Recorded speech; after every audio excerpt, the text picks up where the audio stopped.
Hello, my wonderful friends. Megas here. Welcome back to the library. To Kill a Mockingbird. Let's see, we're in chapter 22, 23, and 24. We are getting real close to the end of the book. I am loving this so much. This has definitely worked its way up in one of my all-time favorite books. You know, I don't like it more than, say, Circe, because I always say I want to live on Circe's island. Circe is one of those books I can lose myself in.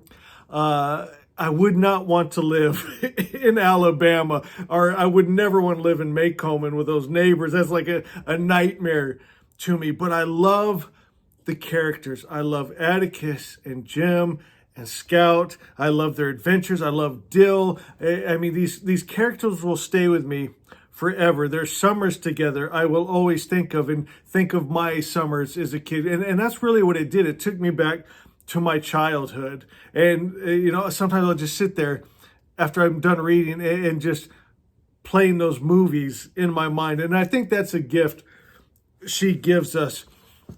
This book, I understand why it was in the high schools at a time, because it really would open your eyes to a lot of things. I mean, as a matter of fact, today I really want to touch on hypocrisy. That's what I was getting from these three chapters, hypocrisies. I'm thinking about Jesus when he talked about whitewashed tombs, right? You know what I mean? But they're dead inside. They look good on the outside. They got their little, you know, frou-frou hats and dresses, but inside they're nasty creatures. But Harper Lee does it in a way that was hilarious. And it's almost like a stand-up comedian is what Harper Lee reminds me of. She says things in a way that are like sarcastic and funny, insulting, but not in a way to attack, but in a way to make you think. And it reminds me of, like, stand-up comedy is under a lot of fire right now. And that's what, and I'll point out the part that I'm laughing, and I'm thinking, you shouldn't be laughing at that, but it's funny, and she's not, but she's doing it in the right way, if that makes sense. Okay, so real quick though, let me know, guys, if you got your Perks of Being a Wallflower yet, because as soon as everyone gets their book, we can start our next book, which I'm always so excited to do. And then also, let's vote, right? We are, let's see here. I mean, we're real close. 22, 23, 24. Yeah, they've got that much. Do you guys want to just read the rest of it?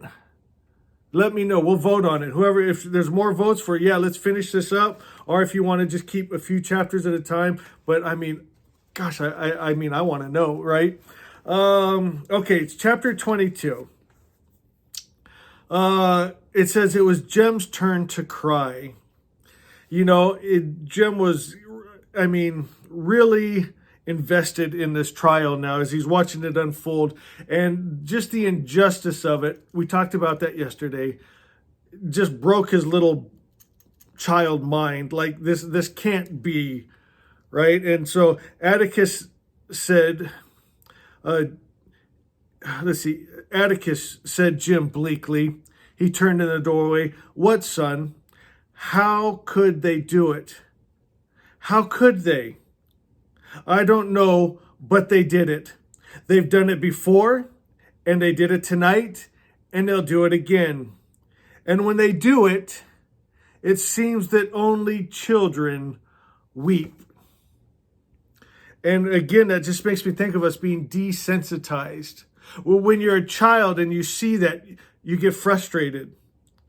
Like Jim, you slam your fist down. You say, this is wrong. And you weep because you feel helpless. You feel discouraged. You feel lied to. And there's so many emotions that go with it. And you get desensitized to it. All right, let's see what else did we underline. I was going to go on about that, but we talked about that in yesterday's video pretty in depth. And then I made a video even after that. We went deeper into it. This is sweet. The kitchen table was loaded with enough food to bury the family. Atticus's eyes filled with tears because he knew these people didn't have the resources to be spoiling him like that. Their giving was a sacrifice. Like they might go without, they might go hungry because of what they did, and it made him want to cry. One, just to be thanked, because everyone else was telling him what a piece of junk he is, right? And I think he also cried because someone is applauding him, saying thank you for what you did. Instead of here, he's doing the right thing, spending his life energy, time away from his family, and he's not getting praise for it. He's actually getting threatened. Let's see. Dill told us of Miss Rachel's reaction. She said, if a man like Atticus Finch wants to butt his head against a stone wall, it's his head. Oh, that hit me.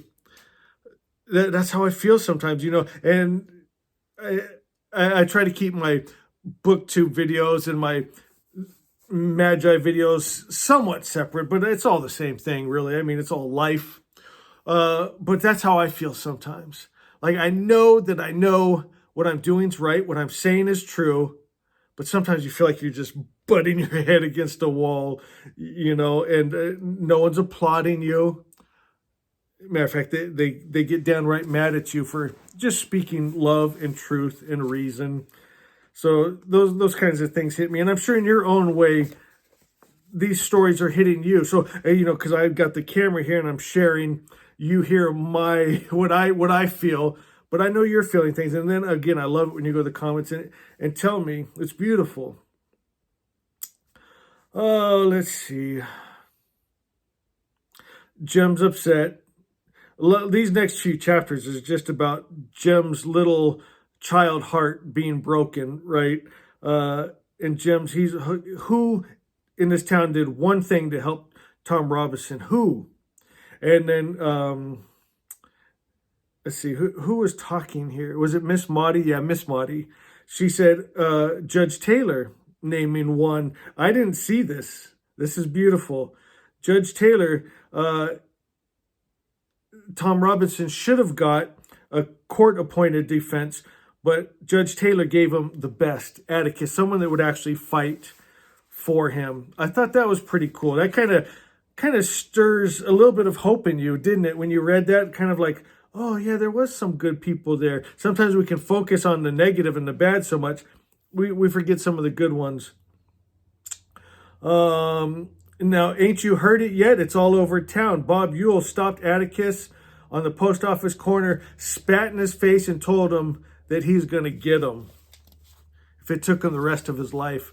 Takes us to 23. Here's Atticus's humor.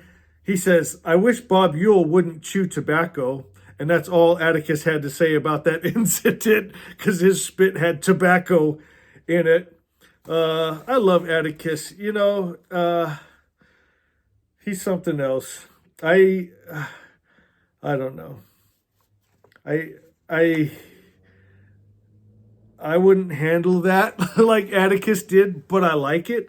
I think it's probably right, but it's not in me. It's not who I am. And that's okay. We can be different. I can still preach love and stuff. But if Bob Ewell spit tobacco in my face, it'd be like, let the bodies hit the floor. It'd be over with. Let's see. Jem saying, talking to Atticus, we need to go up to Montgomery and just change the law, right? Because the jury shouldn't have that power to convict an innocent man. Like if it would have been in Judge Taylor's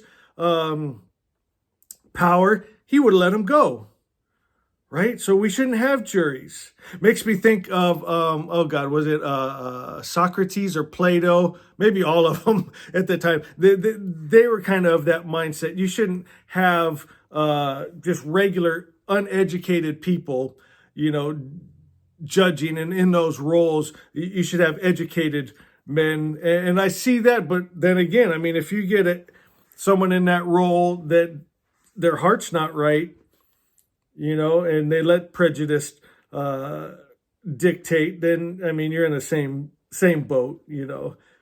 So the only thing that's going to fix it is a change of heart, people being more loving. Wants to go to Montgomery, change the law. Atticus says, you'd be surprised how hard that would be. He says, I won't live to see the law changed. And if you live to see it, you'll be an old man. This was not good enough for Jim. I like that. No, sir. He's not having it. He ain't broken yet. He's still got hope. They ought to do away with juries. Let's see. I like this. Atticus tells Jim, so far, nothing, and this is important, guys. You guys still with me? We're almost 11 minutes into it. And it's important you guys let me know, because it takes the wind out of my sails. For instance, I read the first chapter of A Picture of Dorian Gray because I thought, oh, everyone's going to love this. It was a 33-minute video. The average watch time was 3 minutes. So that means I was reading out loud for 30 minutes for no reason. And it took the wind out of my sails. It is like, really? Now, I know 2 of you did watch it all the way to the end. Thank you. But then again, I mean, it shows that's what analytics is for. Megas, people don't want to hear you read Picture of Dorian Gray. Breaks my heart because I love the book so much. Thought it would be something people enjoy. It doesn't. Got my pride hurt a little bit. So now here we're 11 minutes into this video at book club. Do you guys like book club? Are you guys still here? Or could I just be reading this and thinking about it myself, making my notes, and not have a camera in front of me? So it is important. Like if you're watching these and you're not subscribed, it takes you 2 seconds to get a YouTube account and hit the like button and say, hey, Megas. You know what I mean? All right. So far, nothing in your life has interfered with your reasoning process. This is important. Reason. Reason is everything, my friends. You saw something come between them, the jury, the people of the town, and reason, and good common sense, and their heart, what they know is right. Something came in between it. There's something in our world that makes men lose their heads. They couldn't be fair if they tried. Now, in this case, it was about black versus white. And so it didn't matter what the truth was. Reasoning had nothing to do with it. Evidence had nothing to do with it. It was just black versus white. That's all it is. White wins in this town. A child could see that's wrong. They couldn't. That's exactly what Atticus says. You could see it. They couldn't. Oh, let's see. Let's flip through here a little bit. Again, Jim's frustrated. And that's what I love about these few chapters, because I feel Jim's frustration. I shared with you guys as a child, my strongest emotion I remember having was frustration. Frustration. I could see with my child heart, that's not right. That's not right. That's not right. But adults are telling me that is right. That is right. That is right. And it is just, it rips your soul. And you desensitize yourself. You stop trusting yourself. Well, if the government says, if mom and dad say, if my teacher says, if the pastor says, you start to not trust that voice in your heart, in your reasoning. They teach you, don't reason. Just read your Bibles. Just do what you're told. That's above your pay grade, right? So Jim turned around and punched his pillow. Thank God he's smart. I was a little bit of a hothead. I always punch something hard and then regret it. He punched his pillow.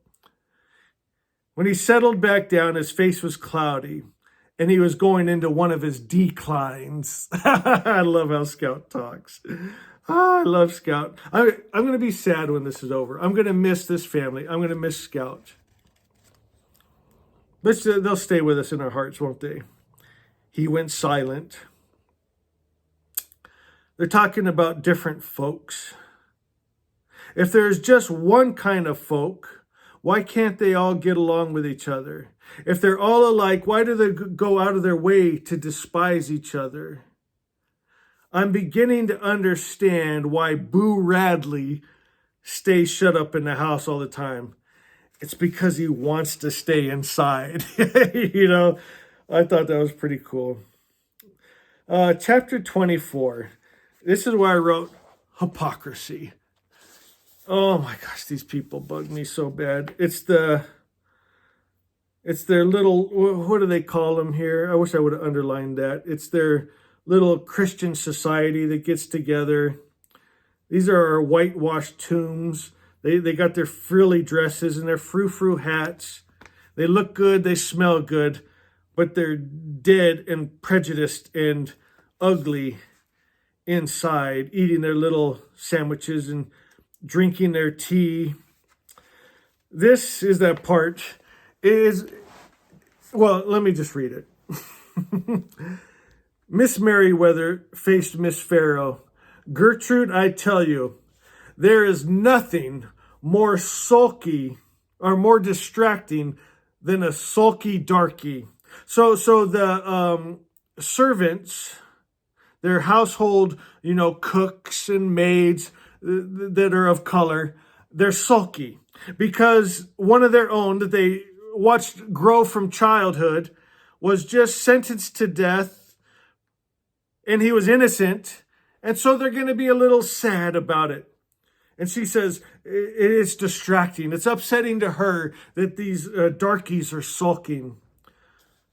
Says, their mouths go down to here. Just ruins your whole day to have one of them in the kitchen. You know what I said to my Sophie, Gertrude? I said, Sophie, I said, you simply are not being a Christian today. Jesus Christ, I can't even say this with a straight face. Oh, stay with it, Magus. I can't. Jesus Christ never went around grumbling and complaining. And it did her good. She took her eyes off that floor and said, no, Miss Merriweather, Jesus never went around grumbling. I tell you, Gertrude, you never ought to let an opportunity go by to witness for the Lord. Oh, it made me laugh. It makes me cry. It makes me frustrated. It makes it hilarious. I'm older now. It doesn't get to me like that. I just kind of sit back and watch it unfold. I can giggle a little bit more now about it all. And then all we can do is just keep speaking our truth and try to, like I always say, don't let the dark world dim your light, right? Just try to focus on the good things. Feel sorry for the fools. Keep speaking your truth. Don't let them get to you. Was that funny though? And not funny, it's like we talked about yesterday when the Pharisees told Jesus that he was of the devil. Here he's the most good person. All he wants to do is stop people from being stoned to death, show people that God's better than what they thought, and that goes against our Bible, so you're not of God, right? And you just go, oh my God. Let's see. Atticus, this is sad. Atticus, they hear his footsteps in the hall. His hat was in his hand and his face was white. Whiter than usual, I'm guessing. Pale, peaked, not looking right. What's the matter? Tom's dead. They shot him, said Atticus. He tried to run for his freedom, shot him 17 times. This broke his heart. He really felt like he had a chance, take it back to court. Now he's dead. Now he wants Calpurnia to go with him to break this horrible news to his wife and children. Here I wrote contrast. It says, and so they went down the row of laughing women around the dining room, refilling coffee cups, dishing out goodies as though their only regret was the temporary domestic disaster of losing Calpurnia. They don't even care about the news. They're just bummed because their Negro servant has to go help Atticus break the news. So now they have to serve their own tea and sandwiches. I'm getting wiser. I'm not running off my viewers. I can just mumble it to myself. I learned that from my dad. Dad always wants me to talk about him. I learned that from Daddy. He goes, and you don't offend anyone. And you still get it out, and I feel a little better. So that takes us to chapter 25. You guys want to just finish it? There's just a few chapters, and I got to finish it so bad. But this is our book club. My mom actually brought that up to me. She said I made a boo-boo with the Paris Bookshop, just reading the last 100 pages because I couldn't wait to get to the end. And here we're doing this as a group together, and you can't switch it up like that. Moms are smart. They've been around for a while and stuff. And so it's up to you guys. Let me know. 21 minutes into this. I would just love to see 21 minutes into it. Who's here? If you're here, say perks of being a wallflower. Everyone else that had been there 3 minutes and they're reading the comments, they'll be, what's perks of being a what? Are they voting on something? What is this? It's because you stayed, because you're really a part of this. All right, guys. Did you notice I had all orange on today? I found this in one of my moving boxes. I moved back into my old family home here. And when I first started this channel, I was all about the orange. This orange hat, I was missing it. Just everything orange. It was my jam for a while. I wanted people, like when they saw the YouTube thumbnail and they saw orange, they thought, oh, it's Magus. Didn't really help my cause. We are 8 years into this, and we're just getting close to 10,000 subscribers. I really thought I would do that like in the first year. And so it's very humbling, but we're still going. Now YouTube's kind of just become a part, you make friends, even though it's over chat. I would love for some of you guys to go to my Instagram so I can see you. You can direct message, do longer messages, more personal messages, and then share pictures. And a lot of people, I've seen they're embarrassed to share their pictures. Maybe they don't think they're pretty enough, or they're too big or too old or whatever. I don't, and that doesn't matter to me, guys. I've fallen in love with you just because of your heart. And that's kind of the beautiful thing about this medium here of YouTube and just texting and getting to know each other. I mean, you could be the Hunchback of Notre Dame and I would freaking love you. And if it's a problem, they got those different filters, right? You can put little cat ears and whiskers and hide yourself a little bit. But I wish you wouldn't do that. I love you. This should be at least one place you come and can be loved just for you, just the way you look, just the way you are. I think you're beautiful, and I love you.